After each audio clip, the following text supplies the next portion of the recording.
చూడండి, పరిశుద్ధ గ్రంథము నుండి దానియేలు గ్రంథము 9వ అధ్యాయము 27వ వచనం.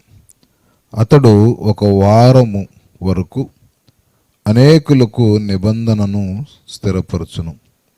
అర్ధవారమునకు బలిని నైవేద్యమును నిలిపివేయును.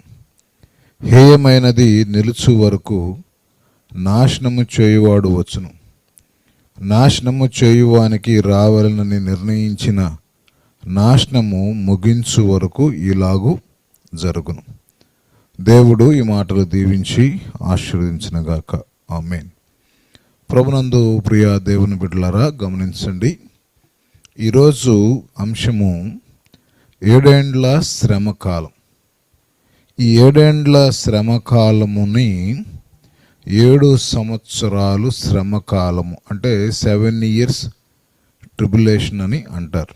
ప్రియ దేవుని బిడ్డలారా, ఇక్కడ బలులు నిలిపివేసి మరి హేయమైనది నిలుచు వరకు నాశనము చేయువాడు వచ్చును అని ఇలా ఈ యొక్క వాక్యం ఎందుకు చెప్తూ ఉంది అంటే, ఈ యొక్క ఇప్పుడున్నటువంటి టైంలో బలులు టైం కాదు కదా. ఇప్పుడు మన అందరము ఎవరు బలులు అర్పించట్లేదు కదా. మరి ఎందుకని ఈ మాట ఇక్కడ 3.5 సంవత్సరములో అంత్యక్రీస్తు బలులు నిలిపివేసి హీన కార్యాన్ని చేస్తాడు అని ఎందుకు రాయబడి ఉంది అంటే, మనం గమనిస్తే ఇజ్రాయేల్ జనాంగం ఎవరైతే ఉన్నారో వారిని యూదులు అంటారు. They are Jewish people. అయితే వాళ్ళు యేసు ప్రభువుని నమ్మరు. మీరు గమనించండి. మరి ఇజ్రాయేల్ జనాంగానికి యేసు ప్రభువు చాలామందికి తెలియదు. యేసు ప్రభువుని వారు దేవుడిగా అంగీకరించరు.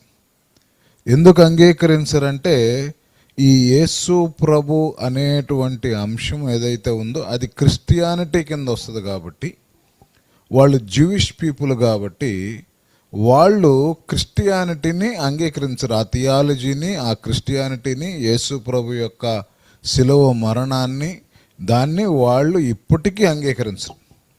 వాళ్ళు కేవలం ఫాలో అయ్యేది ఏమిటి అంటే, కేవలము ఆ యొక్క జూయిష్కి సంబంధించి తోరా, వాటిని ఆ యొక్క లా ఏదైతే ఉందో దాన్నే వాళ్ళు ఫాలో అవుతారు. అంతేగాని యేసు ప్రభుని వాళ్ళు ఫాలో అవ్వరు. అయితే ప్రస్తుత ఈ కాలములో ఇజ్రాయేల్ దేశంలో 3 రకాలైనటువంటి పరిస్థితులు, 3 రకాలైనటువంటి ఆరాధనలు. అక్కడ ముస్లిమ్స్ ఆరాధన చేస్తూ ఉంటారు. క్రైస్తవులు కూడా కొంతమంది క్రీస్తుని ఎరిగిన వారు ఉన్నారు. వాళ్ళు క్రిస్టియానిటీ పరంగా వాళ్ళు క్రీస్తుని ఆరాధన చేస్తూ ఉంటారు. అయితే జూయిష్ పీపుల్ ఎక్కువగా ఇజ్రాయేల్ దేశం అంతా యూదులే ఉంటారు గనక వాళ్ళు ఆ జూయిష్ ప్రకారంగా వాళ్ళు యేసు ప్రభుని నమ్మరు. యేసు ప్రభు యొక్క క్రిస్టియానిటీని వాళ్ళు అంగీకరించరు, ఎంత మాత్రం దాన్ని ఫాలో అవ్వరు.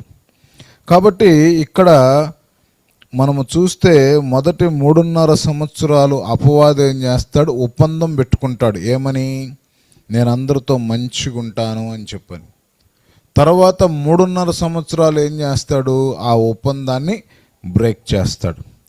ప్రియ దేవుని బిడ్డలారా, ఇక్కడ మనం గమనిస్తే ప్రకటన గ్రంథం 5వ అధ్యాయం 5వ వచనములో ఒక మాట ఏమంటాడంటే, అక్కడ ఆ పెద్దలలో ఒకడు ఇక్కడ ఈ యొక్క 7 ముద్రలను వీటిని ఎప్పుటకు ఎవరున్నారు అని చెప్పని అన్నప్పుడు అక్కడ ఒక మాటను నేను తీసుకుంటున్నాను, యోధా గోత్రపు సింహము. అంటే దీన్ని బట్టి మనకు అర్థమైంది ఏంటి, ఈ యూదుల నుండి ఈ యూదులకి దేవుడెవరు? యేసు ప్రభువారు. ఆయన ఇజ్రాయేల్ జనాంగాని కొరకే ఈ భూమి మీదకి వచ్చాడు. ఆయన వాళ్ళ కొరకే ఆయన శిలువ మరణం చెందాడు. అయితే వాళ్ళ దాన్ని గ్రహించలేదు, వాళ్ళు దాన్ని తీసుకోలేదు కాబట్టే అన్యజనులైనటువంటి మనలను ఏం చేశాడంటే ఆ విందులోనికి మనకి ఆహ్వానం ఇచ్చాడు. అయితే హెబ్రీయులకు రాసిన పత్రిక 7వ అధ్యాయము మరి 14వ వచనములో ఏమంటాడంటే, మన ప్రభువు యోధా సంతానమందు జన్మించెను స్పష్టమే, చూడండి, ఇక్కడ యేసు ప్రభు వారు యోధా సంతానములో జన్మించాడు అని చెప్పని వాక్యము సెలవిస్తూ ఉంది. దీన్ని బట్టి మనకు అర్థమయ్యేది ఏంటంటే, యూదులు యేసు ప్రభువుని నమ్మినా నమ్మకపోయినా, యూదులు బాప్తిస్మము తీసుకున్నా తీసుకోకపోయినా, యూదులు ప్రభు బలలో చేయి వేసినా వేయకపోయినా, యూదా వంశానికి సంబంధించిన వాడు యేసు ప్రభు గనక తన యొక్క వంశము, తన బిడ్డలైనటువంటి ఇశ్రాయేలు జనాంగాన్ని ఆయన కాపాడుకోవటానికి వాళ్ళు దేవుణ్ణి అంగీకరించినా అంగీకరించకపోయినా రెండవ రాకడలో ఆ యొక్క అర్మగద్దెను యుద్ధ సమయంలో దేవుడు వారిని కాపాడుటకు ఈ భూమి మీదకి వస్తాడు అనే విషయాన్ని స్పష్టంగా మనం అర్థం చేసుకోవాలి. అయితే ఈరోజు మన అంశంలో ఈ 7 ఏండ్ల శ్రమ కాలములో జాగ్రత్తగా గమనించండి. మొదటి 3.5 సంవత్సరాలు ఏ సమస్య ఉండదు. రెండవ 3.5 సంవత్సరాలు మాత్రమే భయంకరమైనటువంటి సమస్యలు, భయంకరమైనటువంటి పరిస్థితులు. అయితే పరిశుద్ధ గ్రంథంలో మనం చూస్తే బైబిల్లో 3.5 సంవత్సరాలని, 42 నెలలని, 1260 రోజులని రాయబడి ఉన్నది. ఒకసారి ఆ మాటలు కూడా ఒకసారి మనం చూద్దాం. మరి పరిశుద్ధ గ్రంథంలో దానియేలు గ్రంథము 7:25లో ఆ రాజు మహోన్నతునికి విరోధముగా మాట్లాడుచు మహోన్నతుని భక్తులను నలగొట్టును. అతడు పండుగ కాలమున న్యాయ పద్ధతులను నివారణ చేయు బూనుకొనును. వారు ఒక కాలము, కాలములు అర్ధకాలము అతని వశమున నుంచబడుదురు. ఇక్కడ ఒక కాలము, కాలముల అరకాలము అంటే ఒక కాలము అంటే ఒక సంవత్సరం, కాలములు అంటే 2 సంవత్సరములు, అరకాలము అంటే అర సంవత్సరం. ఇక్కడ ఏమంటుంది దానియేలు 7:25లో ఒక కాలము, కాలములు, అర్ధకాలము అంటే ఒక కాలం అంటే సంవత్సరము, కాలములు అంటే 2 సంవత్సరాలు, అర్ధకాలం అంటే అర సంవత్సరం, మొత్తం 3.5 సంవత్సరం. అలాగే పరిశుద్ధ గ్రంథంలో మనం చూస్తే 42 నెలలు అని కూడా దేవుడు మాట్లాడుతూ ఉన్నాడు. ఈ యొక్క 1260 రోజులని దేవుడు మాట్లాడుతూ ఉన్నాడు. చూడండి, 1260 రోజులని ఎక్కడ దేవుడు స్పష్టం చేశాడంటే 1260 రోజులు 3.5 సంవత్సరాలు. చూడండి, ప్రకటన గ్రంథంలో మరి 11వ అధ్యాయం 3వ వచనం, నేను నా 2 సాక్షులకు అధికారం ఇచ్చేదను, వారు గోనెపట్ట ధరించుకొని 1260 దినములు ప్రవచింతురు. అలాగే ప్రకటన గ్రంథము 12వ అధ్యాయం 6వ వచనం, ఆ యొక్క స్త్రీ అరణ్యమునకు పారిపోయెను, అచ్చట వారు 1260 దినములు ఆమెను పోషించవలని దేవుడు ఆమెకు ఒక స్థలమును సిద్ధపరిచాను. ఈ వచనాలు నేను వివరించట్లేదు, ఎందుకనంటే కేవలము 3.5 సంవత్సరాలని బైబిల్లో రాయబడి ఉంది, 1260 రోజులని బైబిల్లో రాయబడి ఉంది, 42 నెలలని రాయబడి ఉన్నది. ఈ 3.5 సంవత్సరాలు, 1260 రోజులు, 42 నెలలు అంటే 3.5 సంవత్సరాలకి సంబంధించినటువంటి ఒకే అంశం. అది రోజులుగాను, నెలలుగాను, తర్వాత సంవత్సరములుగా రాయబడి ఉన్న మాటల్ని మీ దృష్టికి తీసుకొస్తున్నా. అలాగే 42 నెలలంటే 3.5 సంవత్సరాలు. ప్రకటన గ్రంథము 11వ అధ్యాయం 2వ వచనంలో ఆలయమునకు వెలుపటి ఆవరణమును కొలత వేయక విడిచిపెట్టుము, అది అన్యులకి ఇవ్వబడెను, వారు 42 నెలలు పరిశుద్ధ పట్టణమును కాలితో తొక్కెదరు. అలాగే ప్రకటన గ్రంథము 13వ అధ్యాయం 5వ వచనం, డంబపు మాటలను దేవదూషణలను పలుకు ఒక నోరు దానికి ఇవ్వబడెను, మరియు 42 నెలలు తన కార్యములు జరుపున అధికారము దానికి ఏర్పాటాయను. ఇక్కడ ఏం జరుగుతుందంటే, నేను ఇందాక చెప్పినట్టుగా 3.5 సంవత్సరములు భయంకరమైనటువంటి దినాలు ఈ భూమి మీద విడవబడినటువంటి వారు 7 ఏండ్ల శ్రమ కాలంలో అంత్యక్రీస్తు యొక్క పరిపాలనలో చూస్తారు. అయితే ఈ యొక్క 7 ఏండ్ల శ్రమ కాలము ఎప్పుడు వస్తుంది, ఎలా వస్తుంది, ఎప్పుడు వస్తుంది అని మనం చూస్తే పరిశుద్ధ గ్రంథములో 1 తెస్సలోనీయులకు రాసినటువంటి పత్రిక 5వ అధ్యాయం 3వ వచనములో అంటున్నాడు, లోకులు నెమ్మదిగా ఉన్నది, భయమేమీ లేదని చెప్పుకొందురు. గర్భిణీ స్త్రీకి ప్రసవ వేదన వచ్చినట్లు వారికి అకస్మాత్తుగా నాశనము తటస్థించును గనుక వారెంత మాత్రమును తప్పించుకొన లేరు. ఈ లోకము ఎలా ఉంటుందంట, నెమ్మదిగా ఉంటారంట. ఇక మనకేం దిగులు లేదు, మనకేం ఇబ్బంది లేదు, హ్యాపీగా ఉన్నాం, చక్కగా అన్ని పనులు మనం చేసుకుంటున్నాం. మరి బైబిల్లో యేసు ప్రభు కూడా అలాగే వస్తానంటున్నాడు. ఎలా వస్తాడంట, దొంగ వచ్చినట్టు. మరి దొంగ వచ్చినట్టుగా యేసు ప్రభు వస్తాడు. ఆయన దొంగ వచ్చినట్టుగా యేసు ప్రభు ఎక్కడికి వస్తాడు అంటే ఈ ఫస్ట్ రెజరెక్షన్, మొదటి పునరుద్ధానం అప్పుడు ఆయన దొంగ వచ్చినట్టుగా వస్తాడు. ఆయన మధ్యాకాశానికి వస్తాడు. అయితే ప్రియ దేవుని బిడ్డలారా, ఇక్కడ మనం గమనిస్తే ఈ యొక్క యేసు ప్రభు ఎలాగైతే దొంగ వలె వస్తాడో, ఈ అపవాది ఈ 7 ఏండ్ల పరిపాలన కూడా ఎప్పుడు వస్తుంది, ఎప్పుడు స్టార్ట్ అయింది ఎవరికి తెలియదు. అకస్మాత్తుగా అది ప్రారంభించబడుతుంది గనక ఎవరు కూడా ఆ 7 ఏండ్ల శ్రమల నుండి తప్పించుకోలేరు. ఎవరైతే ప్రభువుని ఎదుర్కొని మరి మధ్యాకాశానికి ఎత్తబడతారో, రెజరెక్షన్లో, ఫస్ట్ రెజరెక్షన్లో దేవుని దగ్గరికి వెళతారో వారు 7 ఏండ్ల విందులో పాలుభాగస్తులు అవుతారు. వాళ్ళకి ఎటువంటి శ్రమ ఉండదని వాక్యం సెలవిస్తుంది.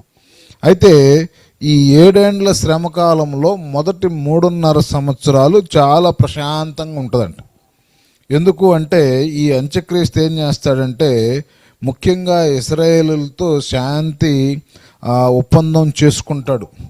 ప్రపంచంలో ఒక రకమైనటువంటి నకిలీ శాంతి అంటే ఫేక్ పీస్ని ఆ యొక్క భద్రతను ఏర్పాటు చేసేటువంటి వాతావరణాన్ని కల్పిస్తాడు. ప్రపంచం మొత్తాన్ని ఆకర్షించి అంత్యక్రీస్తు ఏం చేస్తాడంటే చాలా సన్నిహితంగా మంచి నాయకుల్లా ప్రవర్తిస్తాడు. అందరిని నమ్మబలుగుతాడు.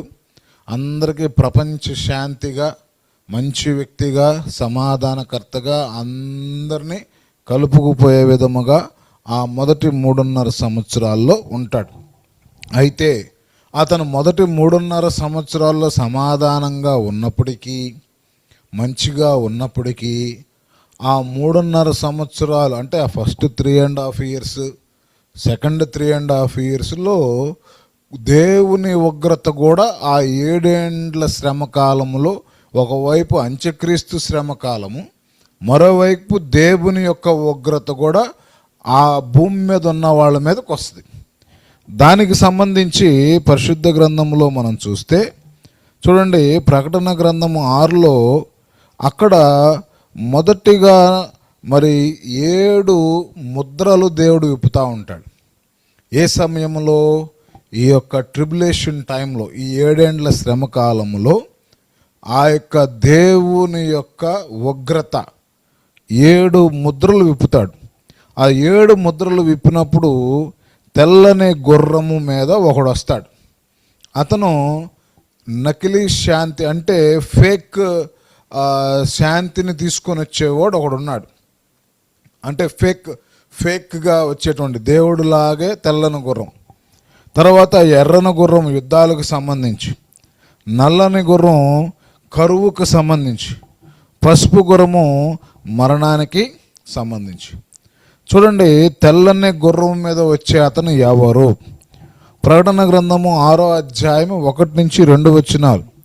ఆ గొర్రెపిల్ల ఆ 7 ముద్రల్లో మొదటి దాన్ని విప్పినప్పుడు నేను చూడగా ఆ 4 జీవులో ఒకటి రమ్మని ఉరుము వంటి స్వరముతో చెప్పుట వింటిని.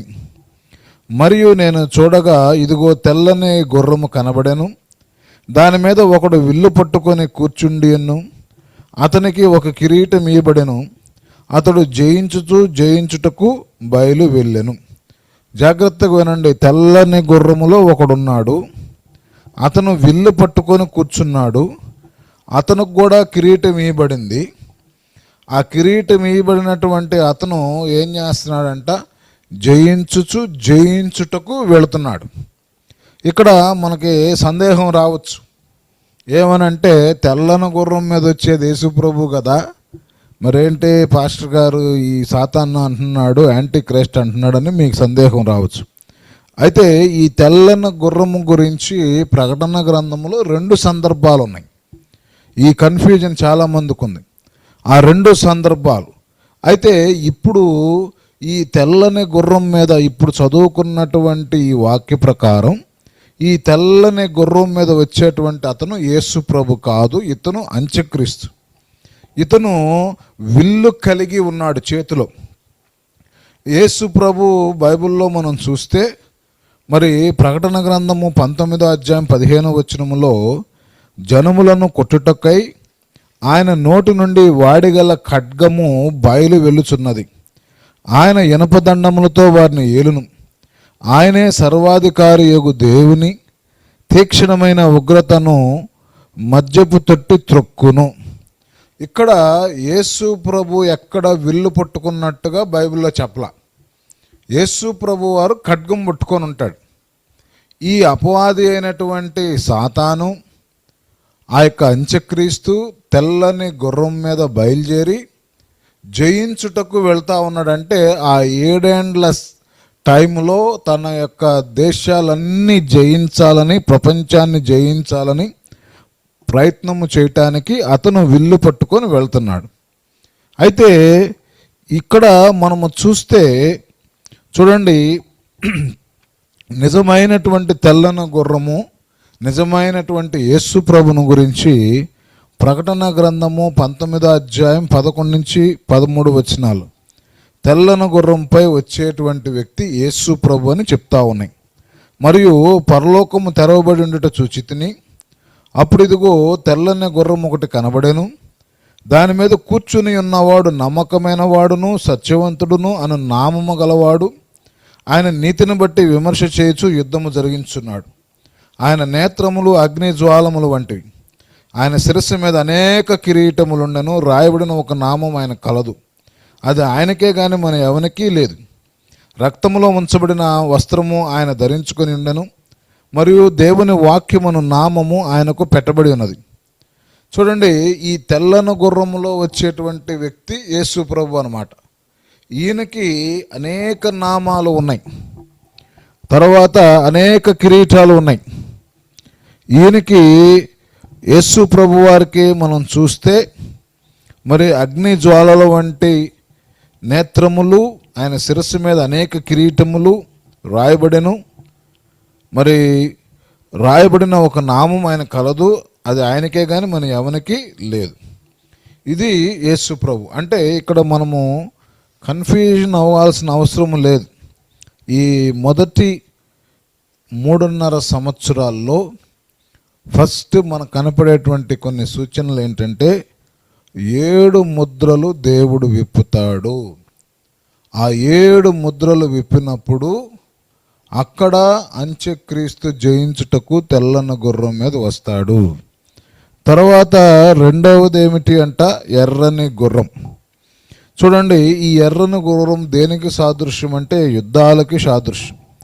ప్రకటన గ్రంథం 6వ అధ్యాయం 3 నుంచి 4 వచనాలు చూస్తే ఆయన రెండవ ముద్రను విప్పినప్పుడు రమ్ము అని రెండవ జీవి చెప్పుట వింటిని. అప్పుడు ఎర్రనిదైన వేరొక గుర్రము బయలు వెళ్ళెను. మనుషులు ఒకరినొకడు చంపుకొనున్నట్లు భూలోకములో సమాధానం లేకుండా చేయుటకు ఈ గుర్రం మీద కూర్చున్న వానికి అధికారం ఇవ్వబడెను, మరియు అతనికి ఒక పెద్ద ఖడ్గము ఇయ్యబడెను. తర్వాత మూడవది ఏంటి, నల్లని గుర్రం. ప్రకటన గ్రంథము 6వ అధ్యాయం 5 నుంచి 6 వచనాలు. ఆయన 3వ ముద్ర విప్పినప్పుడు రమ్ము అనే 3వ జీవి చెప్పుట వింటిని. నేను చూడగా ఇదిగో ఒక నల్లని గుర్రము కనబడెను. దాని మీద ఒకడు త్రాసు చేత పట్టుకొని కూర్చుండి ఉండెను. మరియు దేనారమునకు ఒక సేరు గోధుమలనియు దేనారమునకు 3 సేర్లు యావలనియు నూనె ద్రాక్షారసము పాడు చేయవద్దనియు ఆ 4 జీవుల మధ్య ఒక స్వరము పలికినట్టు నాకు వినబడెను. ఇక్కడ ఈ నల్లన గుర్రము దేనికోసం అంటే భారీగా మరి ఆ యొక్క కరువు కాలం, అధిక ధరలు కరువు కాలము సంభవించటానికి. అలాగే పసుపు గుర్రం ఒకటి వస్తూ ఉంది. చూడండి, ప్రకటన గ్రంథము 6వ అధ్యాయం 7-8 వచనాల్లో ఆయన 4వ ముద్ర విప్పినప్పుడు రమ్ము అని 4వ జీవి చెప్పుట వింటిని. అప్పుడు నేను చూడగా ఇదిగో పాండు వర్ణము గల ఒక గుర్రము కనబడెను. దాని మీద కూర్చున్న వారి పేరు మృత్యువు. పాతాళ లోకము వారిని వెంబడించెను. ఖడ్గం వలనను, కరువు వలనను, మరణం వలనను, భూమిలో నుండి క్రూర మృగము వలనను, భూజనువాసులు చంపుటకు భూమి యొక్క 4వ భాగము పైన అధికారము వానికి ఇవ్వబడెను. తర్వాత ఈ 4 గుర్రాలు కాకుండా అక్కడ దేవుడు 7 ముద్రలు విప్పుతున్నాడు. అక్కడ 5వది మనం చూస్తే, 5వ ముద్ర మనం చూస్తే హతులైనటువంటి విశ్వాసుల యొక్క ఆత్మలు 5వ ముద్ర విప్పినప్పుడు దేవునికి మొరపెడతా ఉంటాయి. ప్రకటన గ్రంథం 6వ అధ్యాయం 9-11 వచనాలు అంటున్నాడు, ఆయన 5వ ముద్రను విప్పినప్పుడు దేవుని వాక్యము నిమిత్తము తామిచ్చిన సాక్ష్యము నిమిత్తము వధింపబడిన వారి ఆత్మలు బలిపీఠము కింద చూచితిని. వారు నాదా, సత్యస్వరూపి, పరిశుద్ధుడా, ఎందాక తీర్పు తీర్చకయు మా రక్తము నిమిత్తం భూనివాసులకు ప్రతిదండన చేయికయు ఉందువని బిగ్గరగా కేకలు వేసిరి. తెల్లని వస్త్రము వానిలో ప్రతివానికి ఇవ్వడును. మరియు వారి వలనే చంపబడబోవు వారి యొక్క సహదాసుల యొక్క లెక్కయు సహోదరుల యొక్క లెక్క పూర్తగు వరకు ఇంకొంచెము కాలము విశ్రమింపమని వారితో చెప్పబడింది. అంటే ఈ మాటకి అర్థం ఏమిటి అంటే, ఆ ముద్ర ఎప్పుడు విప్పబడుతుంది? ఆ 7 ఏండ్ల శ్రమ కాలములో 5వ ముద్ర విప్పుతున్నాడు. 5వ ముద్ర విప్పేటప్పుడు ఆయన బలిపీఠము కింద ఉన్నటువంటి హతసాక్షులు ఏం చేస్తున్నారు? దేవునికి మొరపెడుతున్నాడు. ఇంకెంతకాలం మేము వేచి ఉండాలి అంటే, అప్పుడు దేవుడు అంటున్నాడు ఏమని? ఇంకొంచెం కాలం మీరు ఉండండి, మీకు వలె హతసాక్షులు అవ్వవలసిన వారి యొక్క లెక్క పూర్తి కాలేదు. నేను వాళ్ళ మీదకి వెళ్ళటానికి ఇంకా సమయం ఉన్నది కాబట్టి, ఆ సమయం ఎంతకాలము? 7 ఏండ్లు ఉంది కాబట్టి ఇంకొంచెం కాలం మీరు విశ్రమించి ఉండండి అని వాళ్ళకి చెప్తా ఉన్నాడు. అలాగే 6వ ముద్ర మనం చూస్తే ప్రకటన గ్రంథము 6వ అధ్యాయము 12-17 వచనాలు మనం చూస్తే, ఆయన 6వ ముద్ర విప్పినప్పుడు నేను చూడగా పెద్ద భూకంపము కలిగెను. సూర్యుడు కంబలి వలె నలుపాయను, చంద్రబింబమంతయు రక్తవర్ణమాయను. పెద్ద గాలి చేత ఊగులాడు అంజూరపు చెట్టు నుండి ఆకులు కాయలు రాలినట్టుగా ఆకాశ నక్షత్రములు భూమి మీద రాలెను. మరియు ఆకాశ మండలము చుట్టబడిన గ్రంథము వలె తొలగిపోయెను. ప్రతి కొండయు ప్రతి దీపమును వాటి వాటి స్థానములు తప్పెను. భూరాజులు, గనులు, సహస్రాధిపతులు, ధనికులు, బలిష్ఠులు, ప్రతి దాసుడు, ప్రతి స్వతంత్రుడు కొండ గృహల్లోను బండ సందుల్లోను దాక్కొని సింహాసనాసీనుడై ఉన్న ఒకని వాని యొక్క గొర్రెపిల్ల యొక్క ఉగ్రత మహాదినం వచ్చెను. దానికి తాళజాలగలిగిన వాడు ఎవడు? మీరు మా మీద పడి ఆయన సన్నిధికి గొర్రెపిల్ల ఉగ్రతకు మమ్మను మరుగు చేయడని పర్వతములతోనూ బండలతోనూ చెప్పుచున్నారు. ఇది 6వ ముద్ర విప్పేటప్పుడు. అలాగే 7వ ముద్ర చూడండి. ఈ 7వ ముద్ర ప్రకటన గ్రంథం 8వ అధ్యాయం 1-2 వచనాలు మనం చూస్తే, ఆయన 7వ ముద్ర విప్పినప్పుడు పరలోకమందు ఇంచుమించు అరగంట సేపు నిశ్శబ్దం ఉండెను. అంతటా నేను దేవుని ఎదుట నిలిచి 7 దూతలను చూచితిని. వారికి 7 బోరలు ఇయ్యబడేను. చూడండి ప్రియా దేవుని బిడ్డలారా, ఇక్కడ మనం గమనిస్తే ఈ 7 ముద్రలు, ఈ 7 ముద్రలతో పాటు భూమి మీద మరి ఇక్కడ ఏం జరుగుతుంది అని మనం చూస్తే 7 ట్రంపెట్స్, అంటే 7 ట్రంపెట్స్ జడ్జిమెంట్స్ కూడా జరుగుతాయి. అలాగే 7 పాత్రలు, ఆ యొక్క ఉగ్రత, దేవుని ఉగ్రత కలిగినటువంటి పాత్రలు కూడా 7 ఈ సమయంలోనే అవి పోయబడతాయి. అయితే జాగ్రత్తగా గమనించండి, ఈ మొత్తము కూడా ఈ 7 ఏండ్ల శ్రమ కాలంలో 7 ముద్రలు అంటే నేను అన్ని 1 by 1 చెప్పుకుంటూ వచ్చినట్టుగా కాదు, కానీ ఒక ముద్ర విప్పినప్పుడు ఒక గుర్రం వస్తున్నప్పుడు ఆ ముద్రకు తగిన విధముగా ఇక్కడ ఒక పాత్ర పోయబడుతుంది. ఆ ముద్రకు తగినట్టుగా ఇక్కడ ఒక ట్రంపెట్ ఊదుతారు. అలాగే 2వ ముద్ర, అలాగే 3వ ముద్ర, 4వ ముద్ర, 5వ ముద్ర, ఇవన్నీ వరుసనే ఒక రోజులోనే ఒక నిమిషంలోనే ఇవన్నీ చేస్తారని కాదు, కానీ ఆ 7 ఏండ్ల శ్రమ కాలములో 7 ముద్రలు విప్పబడతాయి. ఇక్కడ ఏం జరుగుతుందంటే 7 trumpet judgments and 7 bowl judgments. చూడండి, ఎవరు ఊదుతున్నారు ఇవన్నీ ఈ యొక్క 7 ఏండ్ల శ్రమకాలంలో మనం చూస్తే ప్రకటన గ్రంథం 8వ అధ్యాయం 2వ వచనంలో, అంతటా నేను దేవుని ఎదుట నిలిచి 7 దూతలను చూచితిని, వారికి 7 బూరలు ఇవ్వబడింది. ఈ తీర్పులు ఎక్కడి నుండి వస్తాయని మనం ఆలోచన చేస్తే ప్రకటన గ్రంథం 8వ అధ్యాయం 5వ వచనం అంటున్నాడు, ఆ దూత ధూపార్తిని తీసుకొని బలిపీఠము పైనున్న నిప్పులతో దానిని నింపి భూమి మీద పడవేయగా ఉరుములు, ధ్వనులు, మెరుపులు, భూకంపములు కలిగను. అలాగే దేవుని ఆగ్రహ తీర్పు అంటే దేవుని యొక్క కోపము ప్రకటన గ్రంథం 15:1 మరియు ఆశ్చర్యమైన మరి ఒక గొప్ప సూచన పరలోకమందు చూచితిని, అదేమనగా 7 తెగుళ్ళు చేత పట్టుకొని ఉన్న 7 దూతలు, ఇవే కడవరి తెగుళ్ళు, వీటితో దేవుని కోపము సమాప్తమాయెను అని చెప్పాను. అలాగే ప్రకటన గ్రంథము 6వ అధ్యాయం 17వ వచనంలో, మీరు మా మీద పడి ఆయన సన్నిధికి గొర్రెపిల్ల ఉగ్రతకు మమ్మల్ని మరుగు చేయడని పర్వతములతోనూ బండలతోనూ చెప్పుచున్నారు. అంటే అంతటి ఉగ్రత దినములు ఈ యొక్క భూమి మీదకి ఆ 7 ఏండ్ల శ్రమ కాలంలో వస్తాయి. వాటిల్లో 7 ట్రంపెట్స్ అన్నాం కదా, ఆ 7 ట్రంపెట్స్ అంటే ప్రకటన గ్రంథం 8:7. మొదటి దూత బోర ఊదినప్పుడు, ట్రంపెట్ అంటే బోర ఊదటం. ఇందాక ముద్రలు 7 ముద్రలు, ఇవి 7 బోరలు.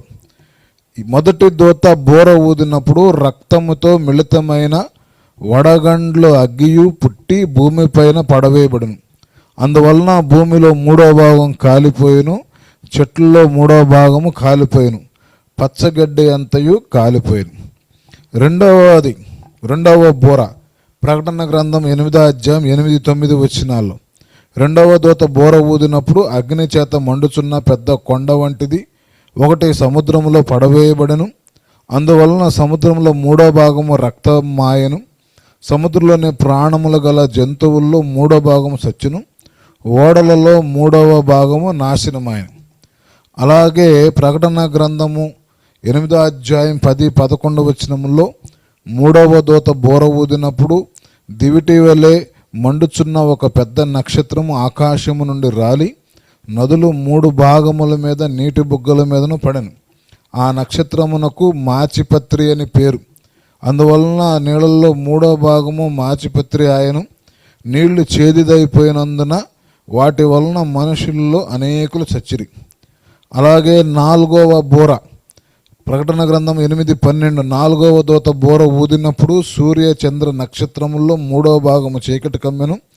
పగటిలో 3వ భాగము సూర్యుడు ప్రకాశింపుకున్నట్లు, రాత్రిలో 3వ భాగము చంద్రుడు నక్షత్రములు ప్రకాశింపుకున్నట్లు వాటిల్లో 3వ భాగము కొట్టబడెను. అలాగే 5వ బోర ప్రకటన గ్రంథము 9:1-11, 5వ దూత బోర ఊదినప్పుడు ఆకాశము నుండి భూమి మీదకి రాలిన ఒక నక్షత్రం చూచితిని, అగాధం యొక్క తాళపు చెవులు అతనికి ఇవ్వబడెను. అతడు అగాధం తెరవగా పెద్ద కొలిమి నుండి లేచిన పొగ వంటి పొగ అగాధంలో నుండి లేచెను. ఆ అగాధంలోని పొగ చేత సూర్యుని వాయుమండలము చీకటి కమ్మెను. ఆ పొగలో నుండి మిడతలు భూమి మీదకి వచ్చెను. భూమిలో ఉండు తేళ్లకు బలమున్నట్లు వాటికి బలం ఇవ్వబడెను. మరియు నొసలయందు దేవుని ముద్ర లేని మనుషులకే తప్ప భూమిపైనున్న గడ్డికైనను ఏ మొక్కలకైనను మరి ఏ వృక్షముకైనను హాని కలగజేయకూడదని వాటికి ఆజ్ఞ ఇవ్వబడెను. మరియు నొసళ్ళ యందు దేవుని ముద్ర లేని మనుషులకే తప్ప, చూడండి, ఆ యొక్క నొసళ్ళ మీద దేవుని ముద్ర లేని మనుషులకే తప్ప భూమిపైనున్న గడ్డికైనను మొక్కలకైనను ఏ వృక్షకైనను హాని చేయకూడదని వాటికి ఆజ్ఞ ఇవ్వబడెను. మరియు వారిని చంపుటకు అధికారం ఇవ్వబడలేదు, కానీ 5 నెలల వరకు బాధించుటకు వాటికి అధికారం ఇవ్వబడెను. వాటి వలన కలుగు బాధ తేలు మనుషుల్ని కుట్టినప్పుడు ఉండు బాధ వలె ఉండును. ఆ దినములలో మనుషులు మరణమును వెతుకుదురు కానీ అది వారికి దొరకదు. చావు వలన ఆశపడుదురు కానీ మరణము వారి ఎద్దు నుండి పారిపోవును.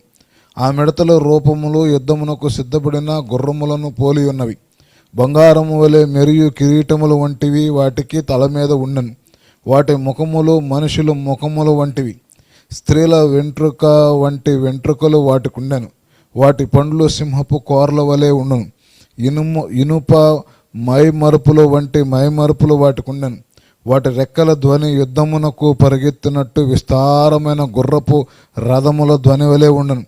తేళ్లు తోకల వంటి తోకలు కొండ్లను వాటికుండెను. 5 నెలల వరకు వాటి తోకల చేత మనుషులను హాని చేయుటకు వాటికి అధికారము ఉండెను. పాతాళపు దూత వాటిపైన రాజుగా ఉన్నాడు.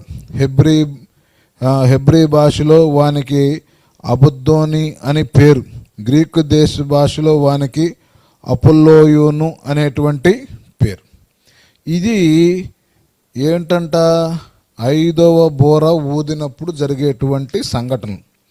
అలాగే 6వ బోధ చూడండి, ప్రకటన గ్రంథము 9వ అధ్యాయం 13 నుంచి 21 వచనములు. 6వ దూత బోర ఊదినప్పుడు దేవుని ఎదుట ఉన్న సువర్ణ బలిపీఠము యొక్క కొమ్ముల నుండి ఒక స్వరము ఎఫ్రటీసు అను మహానది యొద్ద బంధింపబడి ఉన్న 4 దూతలు వదిలిపెట్టమని బోర పట్టుకొని ఉన్న ఆ 6వ దూతతో చెప్పుట వింటిని.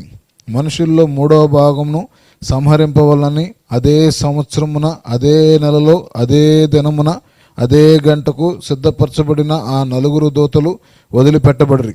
గుర్రపు రౌతులు సైన్యము లెక్క 20 కోట్లు. వారి లెక్క ఎంత అని నేను వింటిని. మరియు నాకు కలిగిన దర్శనమందు ఇలాగ చూచితిని, ఆ గుర్రములకు వాటి మీద కూర్చుండి ఉన్న వారికిని నిప్పువలే ఎరుపు వర్ణము, నీలపు వర్ణము, గంధక వర్ణము, మైమరుపులుండెను. ఆ గుర్రముల తలలు సింహపు తలలు వంటివి. వాటి నోళ్ల నుండి అగ్ని ధూమకందకములు బయలు వెలుచుండెను. ఈ 3 దెబ్బల చేత, అనగా వీటి నోట్లలో నుండి బయలు వెలుచున్న అగ్ని ధూమగంధకముల చేత మనుషులతో 3వ భాగం చంపబడెను. ఆ గుర్రములు బలము వాటి నోళ్ల యందు వాటి తోకల యందు ఉన్నది. ఎందుకనగా వాటి తోకలు పాము వలె ఉండి తలలు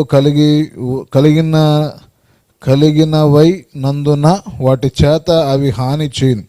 ఈ దెబ్బల చేత చావక మిగిలిన జనులు దయ్యములను చూడును, వినును, నడువను, శక్తి లేనివై, బంగారము, వెండి, కంచిరాయి, కర్రలతో చేయబడినవై, తమ హస్తకృత్యములైన విగ్రహములను పూజింపకుండా విడిచిపెట్టినట్లు మారు మనసు పొందలేదు.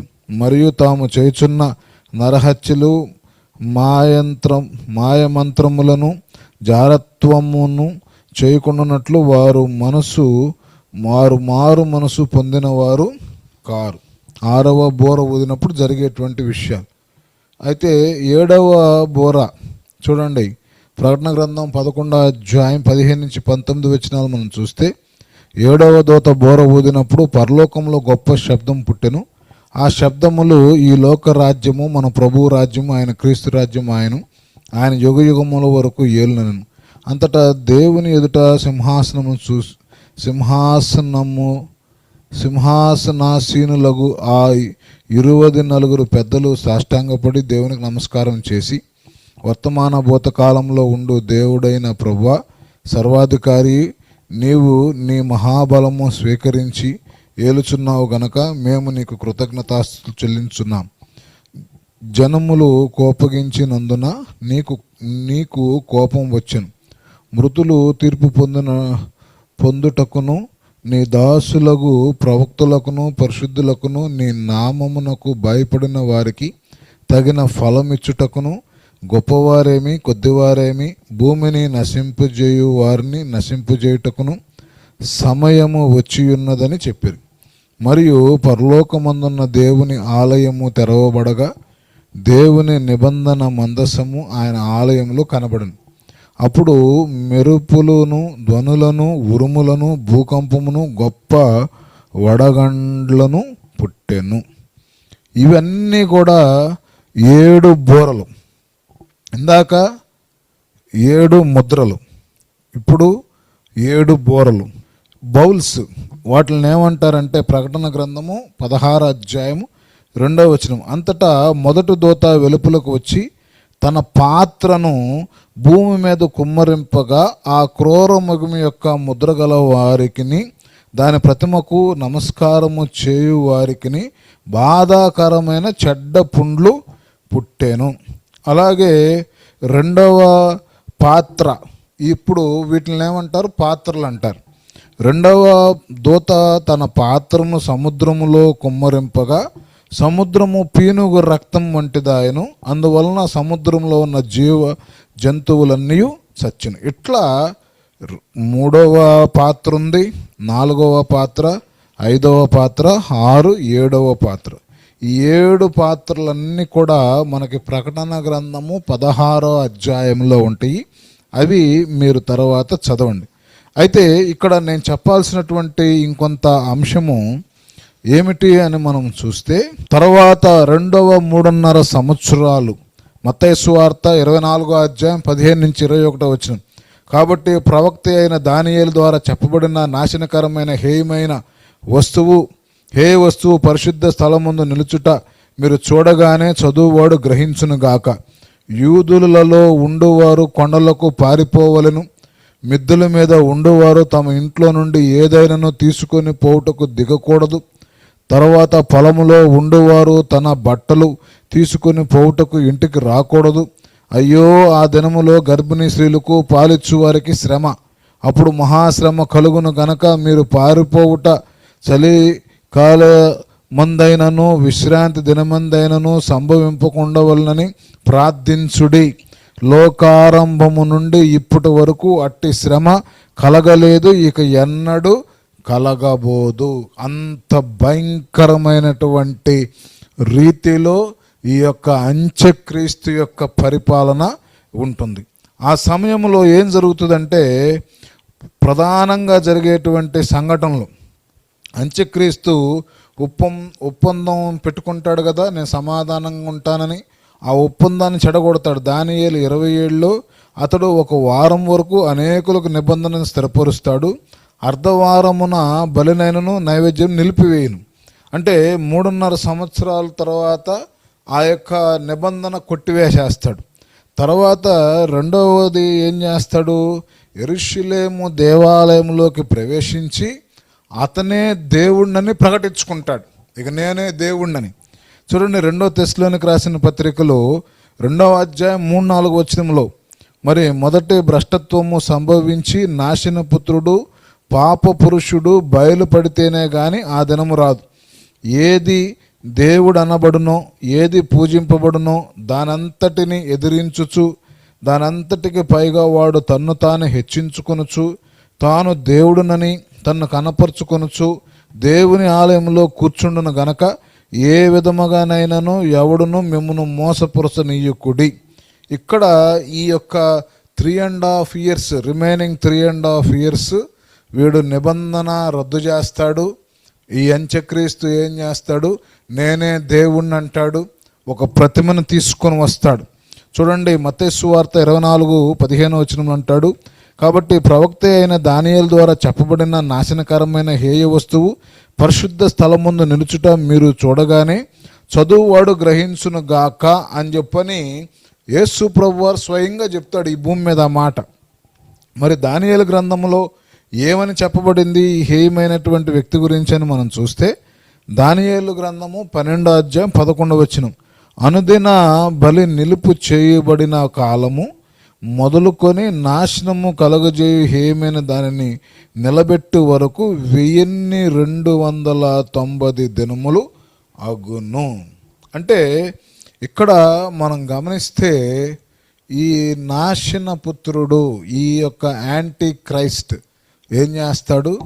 3.5 సంవత్సరాలు వాడు ఈ భూమి మీద విజృంభిస్తాడు అని మనం చెప్పుకుంటున్నాం. ఎలా విజృంభిస్తాడు? ఒకటి, నిబంధన రద్దు చేస్తాడు. రెండవది, నేనే దేవుణ్ణి, నన్ను ఆరాధించండి అంటాడు. తర్వాత ఏం చేస్తాడు? ఆ యొక్క యాంటీ క్రిస్ట్ అబద్ధ ప్రవక్తను భూమి మీదకు తీసుకొస్తాడు. ఎవరు ఆ అబద్ధ ప్రవక్త? ప్రకటన గ్రంథం 13:13 అది ఆకాశం నుండి భూమికి మనుషులు ఎదుట అగ్ని దిగి వచ్చినట్లుగా గొప్ప సూచనలు చేస్తున్నది.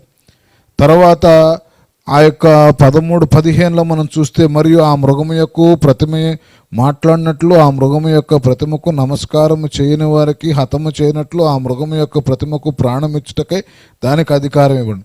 ఇక్కడ ఈ అంత్యక్రీస్తు దేవుడును ప్రకటించుకొని ఒక ప్రవక్తను తీసుకొస్తాడు, అబద్ధ ప్రవక్తని.